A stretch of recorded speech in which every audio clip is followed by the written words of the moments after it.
Welcome to the Artistic Finance Podcast, where we break down the wall between art and money. If you're here looking for how to be an artist and financially sustain a career, you're in the right place. Keep listening and join us as we learn about artists and how they make money work for them. Hello everyone, this is your host Ethan Steimel here for episode 22. This episode is in two parts. In this episode we focus on finance, and in the next episode we focus on music. That is episode 22.1 and will be released this Wednesday. Before I introduce our guest, I want to take a moment to thank our listener in Hong Kong. I don't know who you are, but it cheers me up each week when I see the download pop up from Hong Kong. So thank you for listening, and I hope one day I'll get to meet you. And also, thank you to my Patreon patrons. The patrons make the biggest impact for this show. If you want to become one, visit artisticfinance.com, where you can also find a link to our gift shop, where we have mugs and t-shirts and, of course, face masks. Today's guest is musician and composer Geoff Gersh. Before COVID, he was performing live music to silent films monthly at the Nighthawk Cinema in Williamsburg, Brooklyn. He has also been playing electric zither for the Blue Man Group since 1998 and subbed on Broadway's Rock of Ages from 2012 through 2015. He creates music through his moniker, Ambient Fields. While New York City was under quarantine, he visited every single neighborhood in New York City, over 375 locations, and made a field recording to document the quieter city. Without further ado, let's get to our interview. Welcome, Geoff Gersh, to the podcast. Thanks for having me. It's great to be here. And I want to say that it's September 22nd, 2020, so we're amidst the COVID-19 pandemic and also the Black Lives Matter reawakening. Yep. Crazy times, definitely. Could you give us a recap of your life and career and how you got to where you are right now? Wow. Okay. So I have pretty much been playing music my whole life. I started playing piano when I was around 7 years old. And prior to that, I just was obsessed with music. I would, sit in front of the radio, in front of the, the little boom boxes, and just listen to whatever rock radio stations were around from the New York City area back in the early 80s. Not to date myself. We'll get to that. Yeah, music has just played a huge role in my life from pretty early on. And I was forced into playing piano. That's just what my mother wanted me to do. And at first I wasn't completely opposed to it, but after a couple of years and learning cheesy little pop songs and TV theme songs, my teacher tried pushing the classical music on me. And, as a, 9 or 10 year old, that's not where my head was at. Yeah. I was more into the rock and early hard rock, heavy metal that was happening around then. And yeah, so classical piano just was not cool to me. Yep. So I quit piano. That's when I picked up the guitar. I just asked my parents if I could take guitar lessons, and kind of to my surprise, they said yes. How long were you taking piano lessons, and then how old were you when you started the guitar? Okay, so I started piano at 7, and I think I quit when I was around 10, so about 3 years maybe. So you could still play it? Yeah, I mean, I wouldn't call myself a piano player, but I could sit down and noodle around, and I have a keyboard here in my studio that I sometimes use for projects, but I would not call myself a piano player. Yeah. But the foundation that I had on the piano helped me on the guitar all the way through college for a very, very long time, especially in theory classes when you're, building chords, and I would visualize the piano because the piano, it's very symmetrical. So that's how my brain thought for a very long time. Even on the guitar, I would still picture the piano. So that foundation that I had was, I'm thankful for it. It got me to learn how to read at a pretty young age. Yeah, basic theory. So, there's a lot that I learned, that I absorbed from those piano lessons, a lot more than I thought, that I encountered later on the guitar. And I'm very glad that I had that foundation prior to the guitar. So I quit around 10, and then I think I was 11 when I started playing guitar. It's in the sixth grade. And I still remember very well my first guitar lesson. I even though I'm a righty, I picked up the guitar and held it lefty. That's just what felt right, and that's what I was doing in my bedroom with my tennis racket guitar. Yeah. And then, yeah, my teacher's like, flip it around, and if there's any problems, we'll deal with it. There weren't any problems, and from that day on, I really knew that would be a big part of my life. That's amazing. So then, going forward, did you go to school for music? Yep. I took private lessons all throughout high school, and then I went to SUNY New Paltz, where I studied jazz guitar. SUNY New Paltz is in upstate New York. So I studied jazz guitar there. And even though that's what I studied, it's not something I ever really pursued as far as like full-on jazz guitar. There's many things I love about jazz. Even while I was studying that, I was on a very different path. I was really more into experimental music and using the guitar to make sounds that you might not associate with the guitar. But at the same time, there's I'm just open to all different kinds of music, no matter what it is, no matter what genre. If it makes me feel something, if it speaks to me, it'll hold my interest. Just geographical questions here. You might have said this and I wasn't paying attention. You grew up in New York City. Where in New York City? Actually, no, I did not. I was born in New York City, but then grew up in the suburbs, about an hour north of the city, in Rockland County. Okay. Yeah, so that's pretty much where I spent my childhood. But my parents would take me into the city quite a bit when I was a kid, because both my parents are from the city. They grew up in the city. My father in Queens, my mother in Bronx, and then Yonkers, which is where I live now. I'm a suburban kid who tried to spend as much time in the city as possible. Got it. Yeah. Well, you're very close. Very easy to do. Okay, so then you went to New Paltz, studied jazz, and then you got your degree in jazz, and then what did you do after that? Then it was time to dive in and try to make it work, make a living as a musician. My initial plan was to stay in New Paltz for at least the summer, but my housing situation didn't work out the way I thought it would. I had some cats, and the landlord of the house that I wanted to move into would not allow cats, and then it kind of made me stop and think, do I really want to stay up here? I mean, New Paltz is an amazing, amazing, beautiful place. While I definitely cannot afford to move straight into the city, so I moved home for the summer, had part-time jobs, got like a couple of different jobs that would just sustain me. I guess for context, would you mind if I play a little bit of some of your music? Yeah, absolutely. Just so people sort of know what your thing is, because it's I don't know how to describe it per se. Yeah, absolutely. If you had to pick one of your things to play, what would you suggest? The album Olafsfjordur on my Ambient Fields website. Okay. It's music that I created while I was in Iceland, but it's a pretty good representation of how I use the guitar, I guess in non-traditional ways, and really creating soundscapes and beds of ambient sounds. So it's very rare that I don't really like sit down and listen to my music. Every now and then I apply to like music residencies and for grants. So I have to submit work samples, and so when I hear this music, it just takes me right back to this small little town in Iceland. Yeah, it is funny because when I listen to it, like I don't have any reference to it other than Iceland. I also go to a small town in Iceland. Wow. That's completely fictional, because I've never been there. Yep. Everyone, here's a little snippet of Olafsfjordur.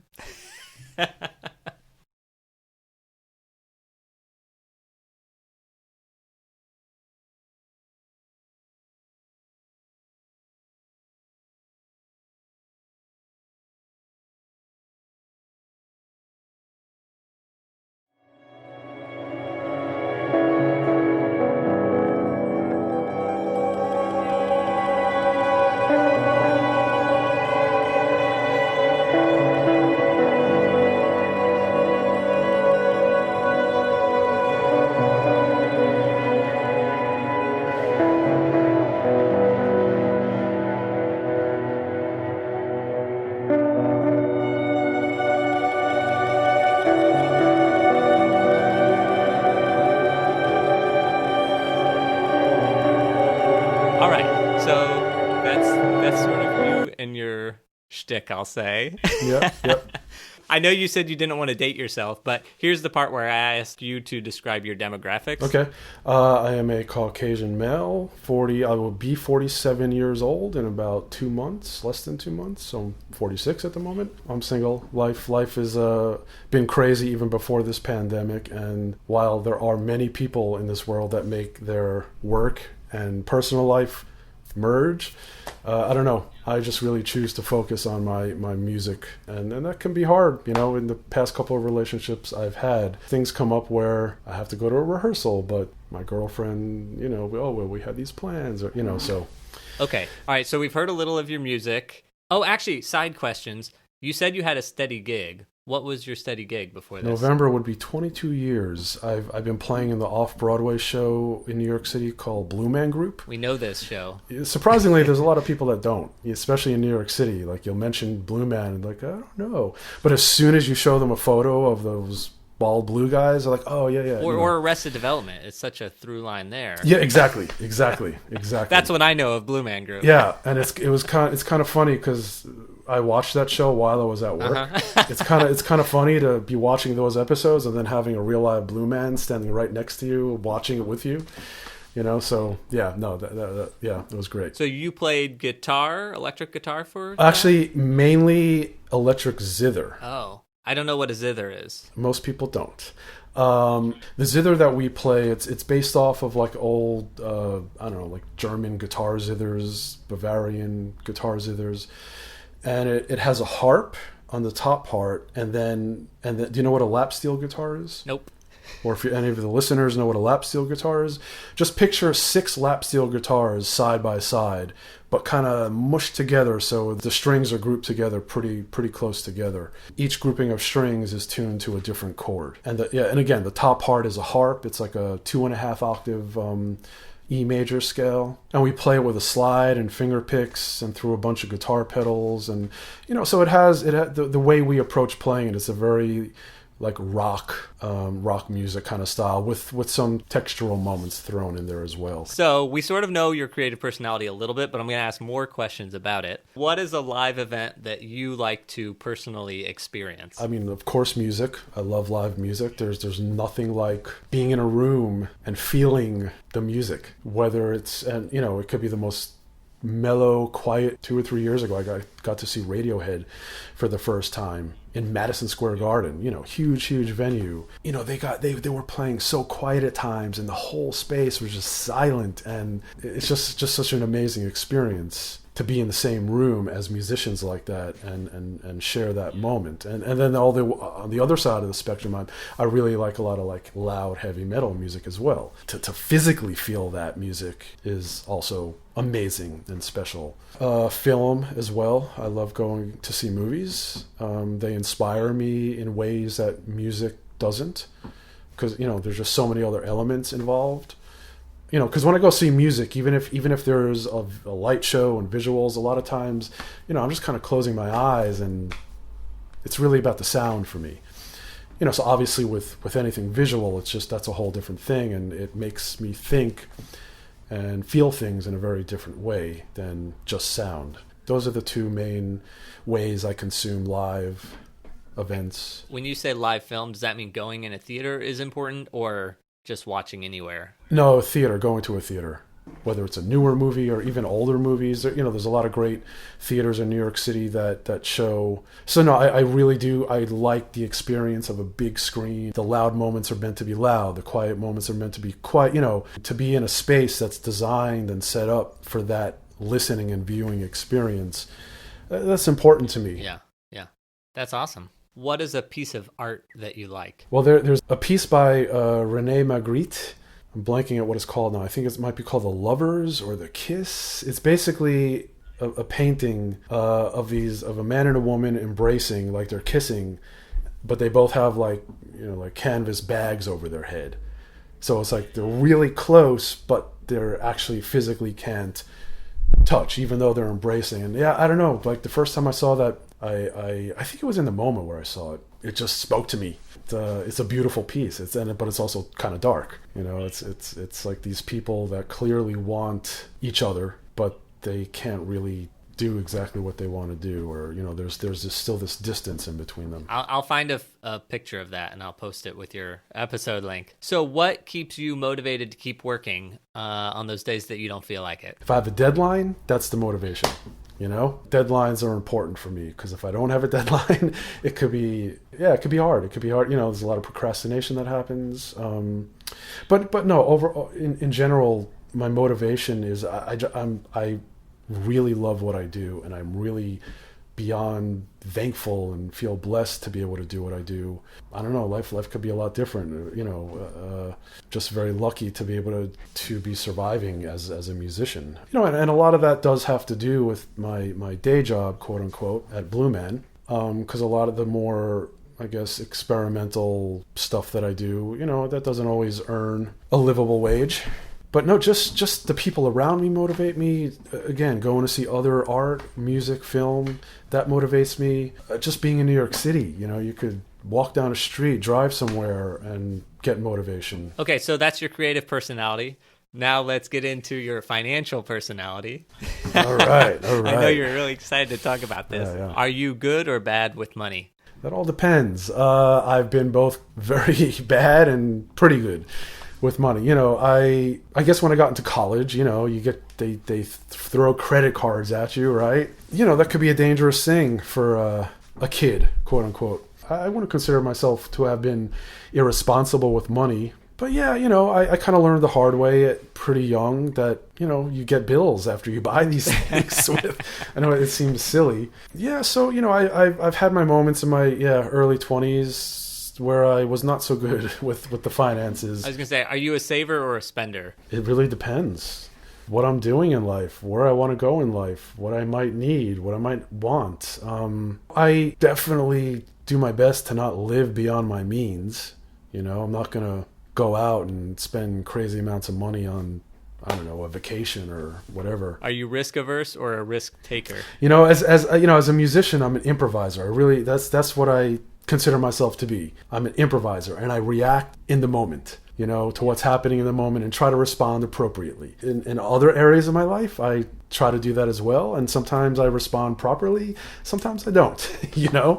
Again, as I get older, and this, I think I could tie this into my job of having a steady job, a steady gig in New York City, which again I'm very grateful for and feel blessed to have had for so long. I guess in the back of my mind, I always know, okay, yeah, you got that paycheck coming, as opposed to more, I know a lot of people that are freelance, and it's a lot more of a hustle. I don't know, maybe I've been spoiled. I've been able to count on this job for so long. You've had it for 22 years. Has that been 6 days a week for 22 years, or you take time off, or how does that work? I have to do a minimum amount of shows every week. I have to do a minimum of 7 shows. Again, we're unlike Broadway, where that's a union thing, and they have a set amount. They do 8 shows a week. We are not a union show, and we could do anywhere from, on average, I would say we do 11 shows a week. But when like the holidays, we could do 22 shows a week. I do my minimum. I do my 7 shows, and whatever's left over, the part-time musicians get those shows. So even for part-timers, like a job like at Blue Man is, I won't call it steady, but they know they'll get a certain amount of work each month. Depending on the show schedule, I could work anywhere from 4 to 5 days a week, because we have doubles and triples. So yeah, like my usual work schedule would be something like Friday, Saturday, and Sunday. I would get 6 shows out of the way, or 5 or 6 shows out of the way, because on Saturdays and Sundays we have like doubles and triples. And then I would work, so Friday through Sunday, and then like 1 or 2 days during the week. And it was never like completely set. Like I usually work the weekends because then I could get the most shows done in a short period of time. But then, Monday through Thursday, that could change week to week. It could depend on other things that I was doing outside of the show. Also the part-timers, that was one of the great things about that job. It was very, very flexible. So if I had another gig that I wanted to do, or if I wanted to travel, it was pretty easy to get the time off. You're painting a nice picture for musicians. Everybody should become a musician. I mean, if you could find a gig like that, it's a beautiful thing. I'm very aware of how lucky I am to have that gig. Yeah, amazing. Okay. Growing up, did you have good financial examples? Yeah, I did. My parents, they both worked. Knowing about my grandparents' situation, they came here from Poland. I know it was before World War II. They got out of there. But they're like kind of a typical immigrant story where they came here with very little and made a good, comfortable life for themselves. Worked their butts off, raised a family. And I think that way of thinking of work, the work ethic, was definitely passed on to my mother and my father. Same thing. There were a lot of things I wanted as a kid that my parents wouldn't buy me. And definitely not spoiled, but we were well provided for. I don't think I always followed that example because I've had my moments of I have been in debt, more so than I should have been and would have liked to have been, and but I got myself out of those situations and definitely learned from it. Amazing. Have you had any health challenges throughout your life? Thankfully, no. I'm very, very blessed, very lucky to, not, and even approaching 47, knock on something, things are okay right still. So okay, you're gonna say it depends to this question, but when you have excess money, where do you put it? I could put it towards a new musical instrument purchase, like I did last week. Something related to music, I might save it. It does depend. Depends what's going on. I do try to save as much as I can. Okay, wait. I have a twist to the question. How about when you save money, where does that money go? Is it like a checking account, savings account, or investing somewhere? Usually a savings account or checking and savings. I could, again, depending how big the chunk of change is. I might, I see my checking account. Yeah, that pays the bills. That like pays for my nights out. And the savings, like that's really, for rainy day stuff. Well, just going back to my job, that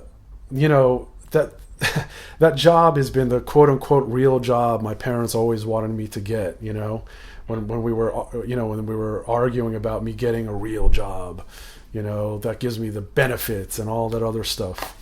Blue Man has given me all of that, so through Blue Man I have a 401k.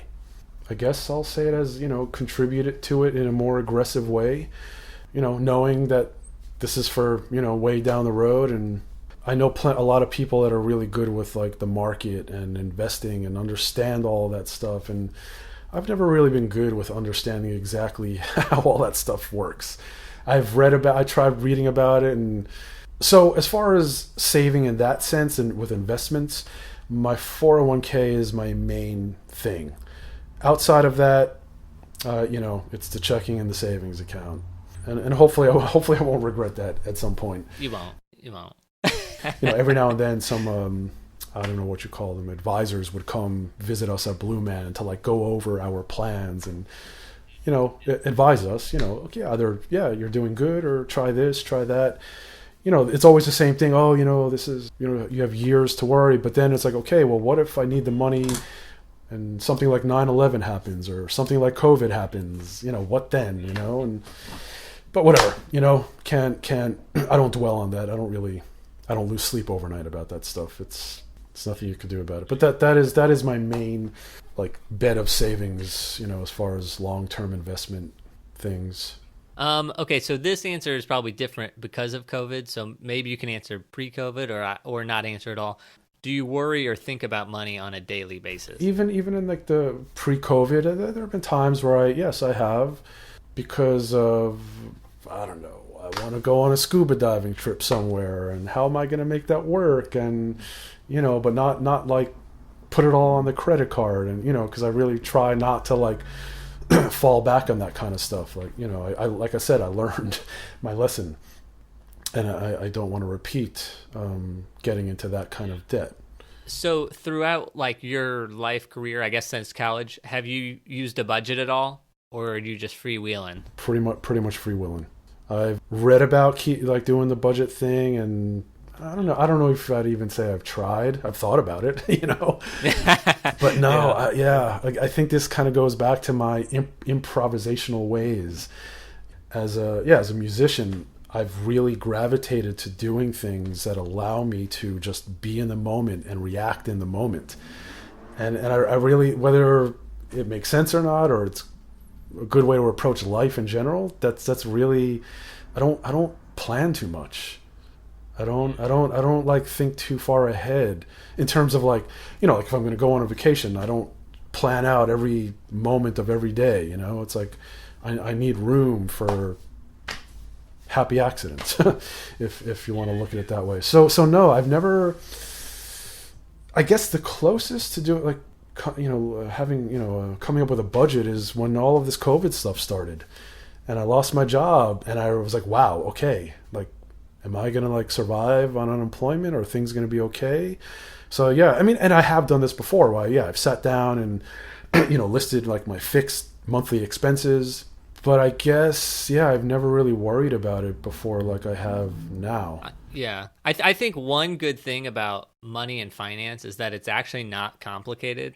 The basics are pretty easy, like keeping a budget. It's like, well, just make sure you don't spend as much as you earn. Exactly. Yeah. And that, all that kind of stuff, because I don't know, I think my life is fairly simple in terms of, I don't feel like I've ever, I don't have properties here and there and multiple cars. And so I don't know, everything that I really need to know and think about and worry about, I could just do that in my head. I've never really felt the need to like write it out or use one of the, software to kind of help me keep track of that stuff. What is a fantastic financial decision that you've made? Probably investing as the maximum amount in my 401k. Yeah, that's awesome. When the whole crazy financial crisis happened, 12 years ago, putting more money into it instead of less. Because, someone that I used to work with, he's one of those guys that I was talking about who was like really good with the market and investing.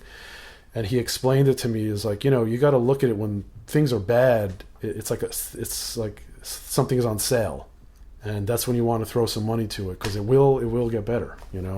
So for a period of time, I bumped up the amount that I was contributing to my 401k.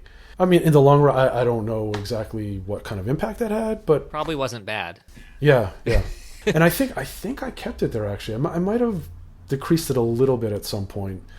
Outside of that, I don't do much with investing, and so I would say that's probably one of the better things that I've done. That's really cool. So like people say 2008 financial, but it could be anywhere between 2007 and 2012. Like at what point along there did you bump it up? Like was there specifically in I think it was the end of 2008. It was like probably one of the first time that Blue Man was going to lay people off, because like a lot of companies, industries, we were suffering. Less people were coming to the show, and it was noticeable. I mean, things have always been a little up and down, but it was like, whoa, something's weird, and we were basically brought in like this was like right before Thanksgiving around. We were all told that we were going to have meetings with the big wigs of the company. Each department had their meetings, so we were brought into a room, and we were basically told that after the new year, not all of you were going to have a job. And I was like, what? It was frightening, because again, a job like Blue Man, you get very comfortable there. Yeah. And for a long time, that show, it's still popular, but there was a time where it just seemed like nothing could hurt it, nothing could make it fall. So that was a pretty frightening moment. Thankfully, I survived that. I'm not really sure how. I didn't lose my job, but some things did change. For a certain period of time, my salary was reduced. I had to work a little bit more, like doing a little one extra show a week. But that is when I wouldn't say I wrote, got a budget together, but I really thought about, okay, less money, you still have a job, so how, and some changes that I made, like at work, in between shows, you could order food, and I stopped doing that, just to have a little bit more control of like where my money went or how I spent it. So that is specifically when I started contributing a little bit more into my 401k, because after having a conversation with this guy, when he put it that way, I was like, okay, if I tighten my belt a little bit, even with like taking home a little bit less money, but knowing that some of that money is helping me in the long run, this will be fine. Okay, and you may have answered this question already with credit card debt or debt, but what is a terrible financial decision that you've made? Just buying things, buying guitars, buying equipment that I absolutely should not have bought because I did not have the money to do it, and I put it on a credit card. Did that multiple times. Material things that I don't consider my instruments straight up material things because they're your tools. Yeah, but I mean, I have 20 something guitars. Do I need all those? I mean, no, but at the same time, they're all very different. It's like lights, like, colors. Red isn't green and green isn't red, and Just because I have no idea, how much is a guitar? What is your cheapest guitar and what is your most expensive guitar? My cheapest guitar is $100, like a Fender Squier made in China, I think.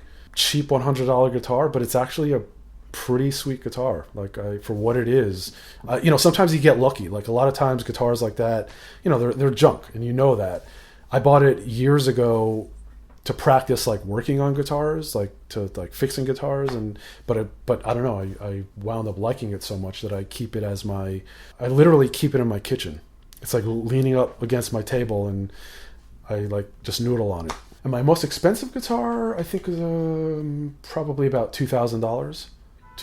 None of the instruments that I have are super expensive, or probably won't ever really be worth anything down the road.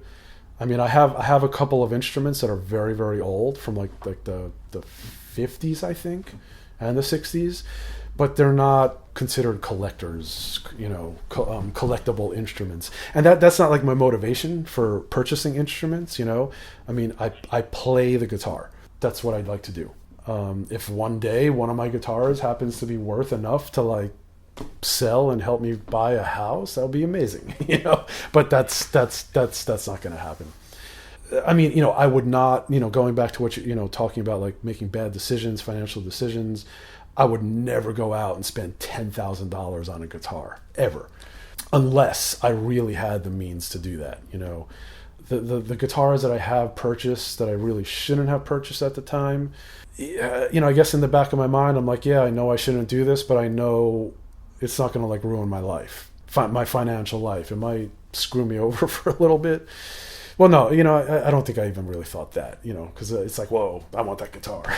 And also, they're not temporary things. No, I mean, it could be. In the past, I could have sold some of these guitars to like pay off some debt faster.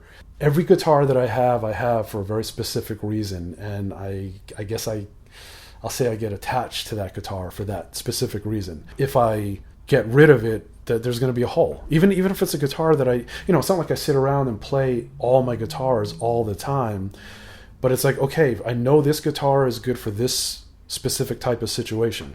Even if I might only be in that situation a couple of times a year, just knowing that I have that instrument for that, it's reason enough to keep it around. Random question. I'm obsessed with the Blue Man Group. The instruments you play there, does Blue Man Group own them, or do you take your zither in? Normally, everything that we play there, they own. It is my job to maintain it.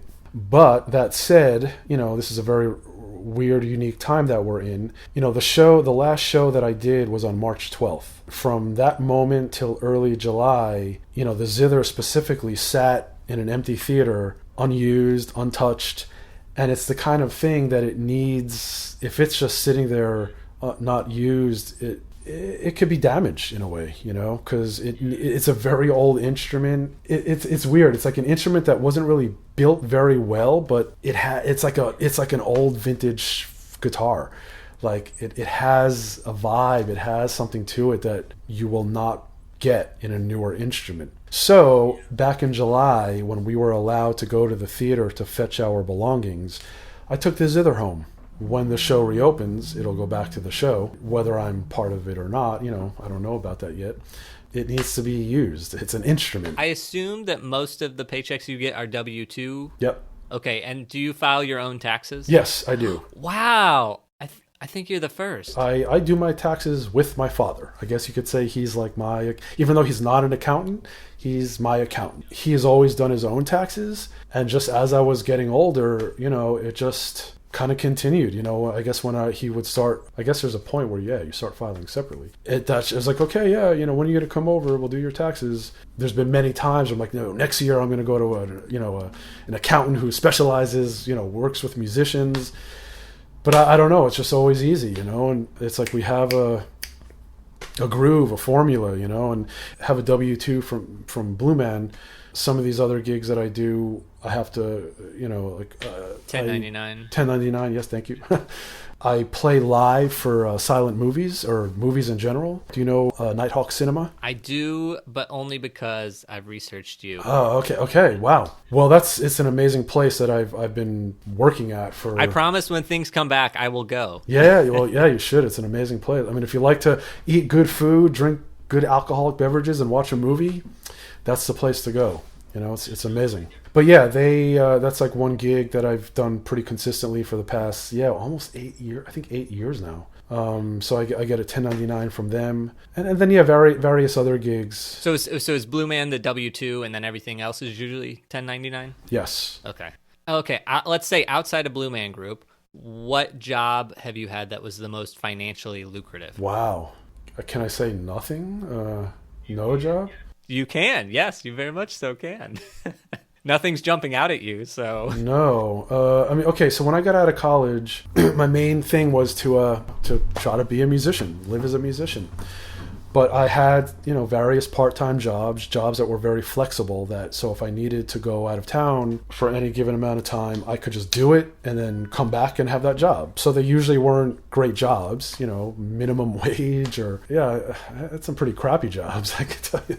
But the most lucrative, if I had to answer that, on and off for 2 years, I was a substitute teacher in New York City. And I say I've used the teacher part very loosely, and I guess that was the closest I came to like having a good paying job prior to Blue Man. I was going to say this is a side note, but I've interviewed now 3 or 4 professors. They're designers, but they also have been teaching for a number of years. Right. Every time I talk to one, it's sort of like I should become a professor because it's just so steady. Yeah, absolutely. It may not be the most well-paying, but the hustle is sort of removed from the equation. Yeah, I had the opportunity back then to get like a full-time teaching job as a music teacher at a high school in the city. But I was like, a year or two out of college, and again, I had this like mind for this attitude that I need to try. I need to, like, I don't want to like commit to a job like being a teacher at that time. I mean, sure, you have your summers off and you get paid, and still there's all this other time that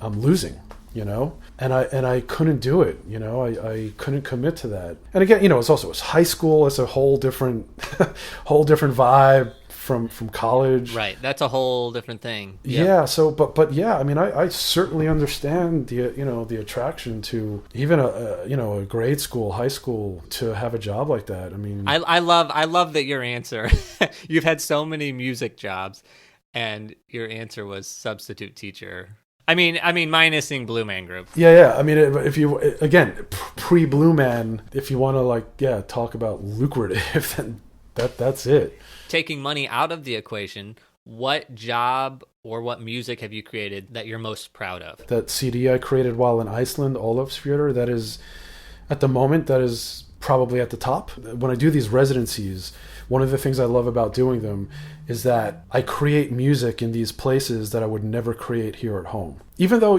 the music like I create, yes, it's me. Like you could hear it, like, oh yeah, that's Geoff Gersh, that's what he does. But there's something about it that I would not create here in my apartment in Yonkers. And that's what I just love about creating music. It's like just a never-ending, like you evolve. I did another music residency just before all this coronavirus stuff happened in Canada, in Banff. And I didn't approach it quite the same way as I did that Iceland project, but again, I created music there that I wouldn't have done here at home, because my surroundings really affect how and what I create. Yeah, that's amazing.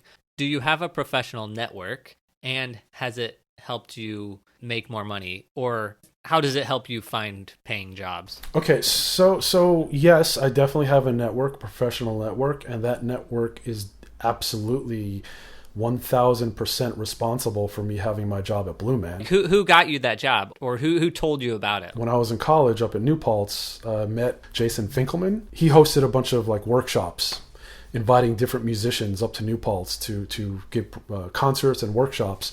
And one of them was this guy, Bradford Reed, who at the time was the full-time zither player in Blue Man Group. I graduated in 95. Then in the summer of 1998, I went to go see Bradford perform. Afterwards we're talking and he's like, oh, I think I might need a new sub at Blue Man. Would you be interested? I'm like, yeah, absolutely. Yeah, nice. Well, I feel like you sort of answered this question. How much of your success has been hard work versus luck? There was hard work done. No. At different points in my life, I feel like it's been more luck and more hard work. I can't really say it's one or the other. Early on, it was hard work and then luck. If I didn't go out to see my buddy do his gig, would he have asked me to be his sub? Who knows? Who knows? I spent a lot of time practicing, as a kid, and, those teenage years sitting in my bedroom, practicing guitar, playing along to records. So I think the hard work is always there. I mean, you're not going to get hired. I mean, yes, there's luck, but you have to be able to show up, to hang, to actually be able to do the job. Okay, heading to wrap up a little bit. I know I've taken a lot of your time. If money wasn't an issue, what would your life's goal be? Honestly, doing what I'm doing now. Again, from a very young age, all I wanted to do was be a musician and play music. What I might add to that is, in recent years, like 8 years ago, this is completely non-music related. I got certified to be a scuba diver. I would definitely take more exotic scuba trips. That's another passion that costs a lot of money. So yeah, if money wasn't an issue, I'd be playing music and scuba diving. Yeah, you'd be zithering under the sea. Making an underwater zither, yeah. What is some financial advice that you would give yourself when you started your career, or would you give somebody else, a musician that's just starting out right now? Don't use credit cards to live off of, to fall back on. Yeah, if you could avoid getting yourself even the most minute amount of debt, do it, I mean, the only thing, I don't know, if like you need this piece of gear because it's for a specific gig that could then help generate money, maybe that's an exception, but just stay away from the credit cards, I think that's solid. Yeah, and I'm sure a lot of people say that, but it's definitely the truth. Definitely, I would definitely tell myself that and anyone else that. And it seems like it's common sense, but I don't know. I guess for me back in the day, it wasn't. Like, I'm used to credit cards or whatever. It's my way of life. Now with like Venmo and Square and all these things that just sort of act as debit cards, people 10 years younger than me or 15 years younger than me, I'm just curious how they... I wonder if they'll be like, credit cards, that's such an old-fashioned... We don't do that anymore. I've never spoken to anyone that 10, 15, 20 years younger than me that has grown up with that kind of stuff. Yeah, I mean, it's a very different world in terms of that. I've talked to people in their mid to high 60s on this podcast, and I've also talked to people like in their late 20s. Credit cards have been mentioned by everybody. I'm curious, like, as time goes on, there's got to be a different way. In Bitcoin or whatever. Yeah. Oh, yeah. I have no clue what that's about. I've tried reading about it, and I'll buy a guitar. I'll but I don't like gambling. I've never I don't understand the excitement of going to a casino and throwing down $100 and possibly like losing it all. That's part of the excitement. I don't get that at all. That makes zero sense to me. But everyone has their thing. Totally. Is now a good time for students to study music? I think any time is a good time to study music. I mean, I know in the grand scheme of like what the world is like in life, I mean, I don't know. Someone that might be a little bit more responsible than me might disagree, but if that's what you feel you want to do and that's your passion, yes, absolutely. The way people consume music and interact with music is way different from when I was a kid. I used to go to record stores and buy records and buy things that I didn't even really know about. I would take these chances, and yeah, it was just a very, very different way of consuming and interacting with music. As far as making a living as a musician, it's different than the like, oh, I want to be in like the next Metallica and tour the world. And bands make their money in very different ways now. Most of it is by touring. When I say bands, I mean, the up and coming and even the mid-level bands, they're not making money from record sales. It's merch and touring. And I know there are a lot about like placement, having their music placed in movies and TV shows. There are so many different ways to make a living as a musician that is not being a rock star. I mean, of course, when I was a kid, yes, I wanted to be in the next Metallica, and I quickly learned, partly from working at record companies, because that was part of the thing. Oh yeah, you go get a record deal. But, I realized getting a record deal is really not that much different from going to get a loan at a bank, because that's basically what's happening. A company is putting money forward, investing in you, and you're not going to see a dime of money until they have made their investment back. Some bands will, partly luck and, but obviously talent, they'll make that money back the second their record is released. But some bands it might take 20 years before they pay off that record that the record company put out for them, So, but anyway, this is a very long-winded way of saying, there are just so many different ways to make a living as a musician, whether it's teaching, whether it's playing in a wedding band, a cover band. Yes, now is a great time to be a musician, to study. And follow-up question in the same vein. Big cities are artistic hubs. Right now, for musicians just getting started in their career, should they move to big cities, or does that not matter as much these days? I think it really depends what they want to do and what their goal is, because I think being in big cities, if you want to work with people, if you want to play, like perform with people, yeah, I would think you would want to be around the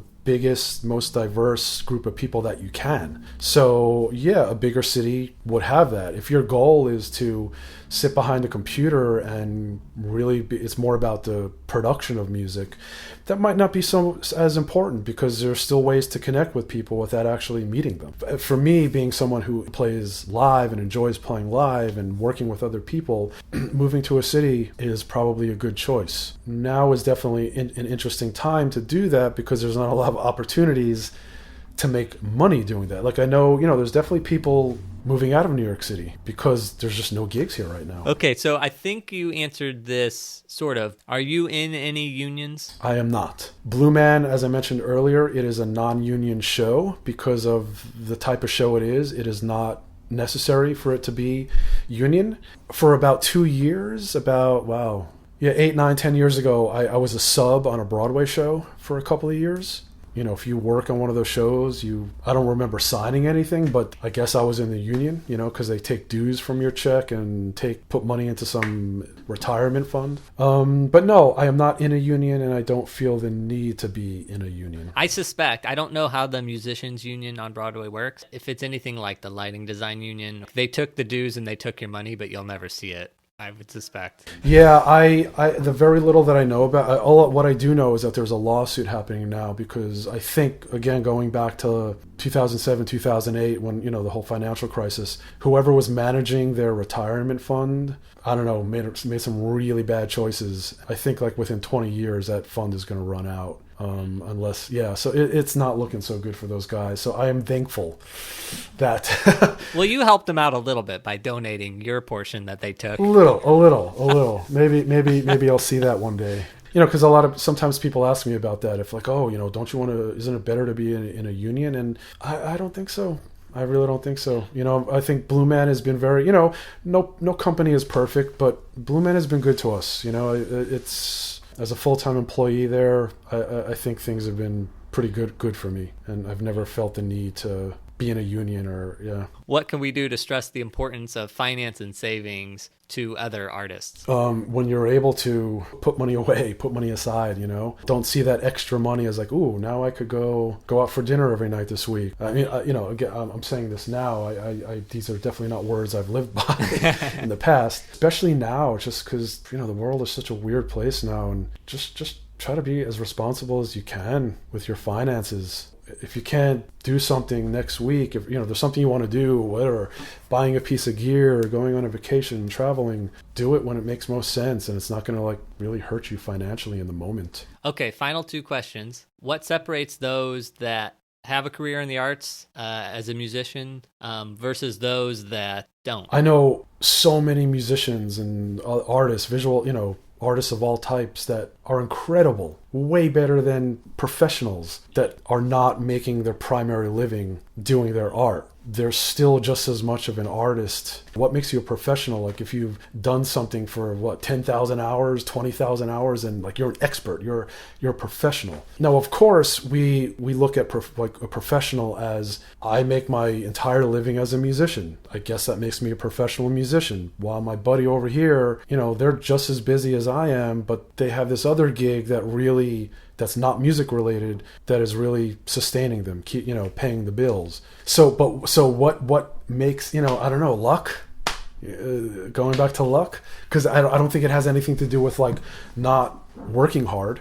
I've seen artists and musicians of all types at all levels that are like, how did they get there? It's like, I don't want to like badmouth anyone, but it's like, really? It's like they're getting all this exposure and people like their work, and it's like, what am I missing? I don't know. Sometimes they'll find themselves a manager that has the right connections and talks the right way. So I do think, I think luck is part of that. Amazing. Interesting theories here. Okay, final question. Where can people find out more about you? I have a couple of websites. My website that is my name, geoffgersh.com. That's spelled weird, GeoffGersh.com. And then the ambientfields.com project. And then I am also on Instagram at Ambient Fields. And those are the main places to kind of keep track of what I do and hear what I do. Yeah. Nice. Well, I'll put links to all of those on the webpage for this episode. Great. All right, Geoff, I think I've exhausted all my questions. Thank you so much for sitting down and chatting with us. Yeah, it was really great talking to you. Thanks so much for having me. That was part 1 of our interview with Geoff Gersh. My takeaways were, save something for yourself. Even if it takes away from what you have now, put it aside for the future. Don't rack up debt, specifically on credit cards. Musicians can have day jobs as musicians. You can play music for work, you can play it as art, and you can play it for yourself. There isn't one set path, and each has artistry in its own way. Thanks for listening, and again, a special thank you to our listener from Hong Kong, and a special thank you to our Patreon patrons who get their shows early with bonus content. Check out the page at patreon.com/artisticfinance. And check back in on Wednesday for part 2 of this interview. That's it for today. Until next time, break a leg. Thank you for listening to Artistic Finance. Find more information on our website, artisticfinance.com. Please subscribe to our podcast and please leave a rating and review. Artistic Finance is produced in New York City by Nicole and Ethan Steimel. Producing consultant Ann Nygren Doherty. Graphics and website by Josh Cutler. Music by Chong Liu.